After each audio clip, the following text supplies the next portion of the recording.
No, there's a great deal of political conflict. And one of the reasons is people remember, and I'm in the middle of a debate with somebody from the New Republic who's done a book, said there's all this consensus in the 40s and the 50s. Yes, it's called statism.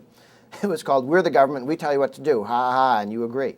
You had racial segregation and nobody objecting, enshrined in law. You had a draft and no draft riots. Yeah, there was a great deal of consensus for state power and state control of people's lives. It was bad, but it was consensus. And everything was bipartisan in the 40s and the 50s because the two parties were divided along regional lines. Northerners, Republicans; Southerners, Democrat; some marbling of immigrants that came in from the side.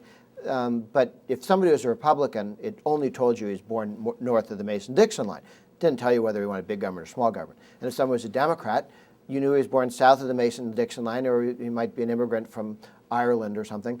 But it didn't tell you what he thought about philosophically. During the lifetime of Ronald Reagan, the two political parties have divided out along ideological lines. The Republican Party is the Leave Us Alone coalition that wants limited government. The Democratic Party and coalition is the Takings coalition that views the proper role of government as taking things from some people and giving them to others. These are in opposite directions. Republicans want less taxes, lower taxes, less spending. Ds want more taxes, more spending, more control, less control. So there cannot be anything bipartisan that deals with the real interests of the people. You can get bipartisan agreement when elected Republicans and elected Democrats get together to give themselves more pay, or when they vote their class interests as the ruling class, as congressmen, as senators. We want more pensions for us. We want more pay for us. We want more earmarks for us. We don't like this term limit stuff. We like campaign finance reform to keep challengers from being able to speak against us in campaigns. So all bipartisan efforts in modern times are efforts by elected officials against the interests of the people. It's when the two parties fight on taxes and spending and size of government that one represents the Leave Us Alone coalition and one represents the Takings coalition.